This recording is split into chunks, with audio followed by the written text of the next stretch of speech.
तकरीबन 3 साल तक इंतजार करने के बाद बिलाखिर वजीर आजम इमरान खान ने सूबा खैबर पख्तूनख्वा के दारुल हुकूमत पेशावर में बीआरटी मंसूबे का इफ्तिताह कर दिया है।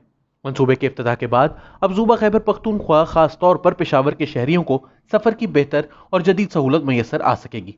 बीआरटी के इफ्तिताह के लिए वजीर आजम इमरान खान के हमरा वजीर आला खैबर पख्तूनख्वा महमूद खान, वजीर दिफा परवेज खटक और दीगर हुकाम भी मौजूद थे। इमरान खान ने इफ्तिताह के मौके पर तकरीब से खिताब करते हुए कहा कि यह पाकिस्तान में सबसे बेहतरीन मेट्रो बस सर्विस मंसूबा है और यह 3rd जनरेशन है जिसके असरात पेशावर पर पड़ेंगे। इस मंसूबे से ट्रैफिक के मसाइल हल होंगे। इसका मरकजी कॉरिडोर 27 किलोमीटर है जबकि फीडर्स रूट 60 किलोमीटर है जिससे पूरा पेशावर शहर कवर हो जाएगा और शहर के लिए ये एक जदीद तरीन मंसूबा है। इमरान खान का कहना था कि मुझे इस मंसूबे पर तहफ़्फ़ुज़ात थे, लेकिन आज परवेज़ खट्टक को खराज तहसीन पेश करना चाहता हूं और कहता हूं कि हम गलत थे और आप दुरुस्त। बात को जारी रखते हुए उन्होंने कहा कि इस मंसूबे से तुलबा को भी फायदा होगा और लोगों को अस्पताल जाने में भी मदद मिल सकेगी।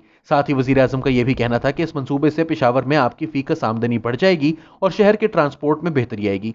ख्याल रहे कि इस मंसूबे के इफ्तिताह की कई तारीखें दी गईं, जबकि इस मंसूबे को मुबैना करप्शन की तहकीकात का भी सामना करना पड़ा, जबकि अपोजिशन ने भी तहरीक इंसाफ की हुकूमत को सख्त तनकीद का निशाना बनाया।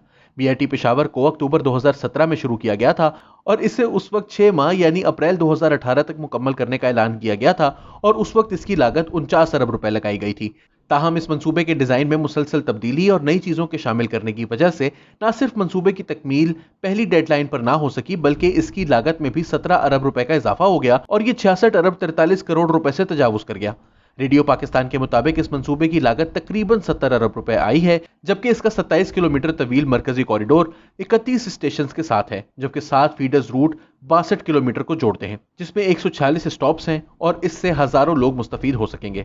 किराए की मद में मुसाफिरों को पहले 5 किलोमीटर पर 10 रुपए अदा करना होंगे, जबकि इसके बाद हर 5 किलोमीटर के लिए किराया 5 रुपए बढ़ जाएगा। ख्याल रहे कि इस मंसूबे के मैनेजर इसके आगाज की कई नई तारीखें देते रहे और आखिरी तारीख जून 2020 दी गई थी, ताहम तब भी इस मंसूबे को शुरू नहीं किया जा सका था। दिसंबर 2019 में पेशावर हाईकोर्ट को शहरियों की जानिब से मुतादिद दरख्वास्तें मौसूल होने के बाद इस केस को अदालत में सुना गया था। हाईकोर्ट के चीफ जस्टिस वकार अहमद सेठ ने इस मंसूबे पर तनकीद करते हुए कहा था कि एशियन डेवलपमेंट बैंक से एक बहुत बड़ा कर्जा लेकर एक ही मंसूबे पर सारा कर्ज लगा दिया गया है।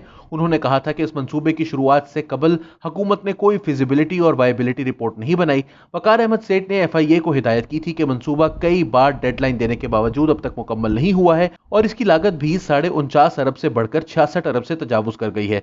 लिहाजा इस पर तहकीकात की जाए कि ये मसाइल क्यों पैदा हुए। जस्टिस वकार अहमद सेठ ने यह भी कहा था कि 6 महीने में प्रोजेक्ट मुकम्मल करने का कहकर हुकूमत को 2 साल से ज्यादा अरसा गुजर जाने के बाद भी ये काम मुकम्मल करना नसीब नहीं हो सका, जबकि इस मंसूबे की फी किलोमीटर लागत भी इंतहाई ज्यादा है। इस हुक्म के बाद नैब पेशावर ने BRT से मुतालिक एक मुकदमा बनाया था, लेकिन 26 दिसंबर 2019 को नैब के सरबराह जस्टिस रिटायर्ड जावेद इकबाल ने एक प्रेस कॉन्फ्रेंस से खिताब करते हुए कहा था कि वो इस मंसूबे की तकमील के बाद इस केस को शुरू करेंगे और इस पर तहकीकात को कानून के मुताबिक मुकम्मल किया जाएगा।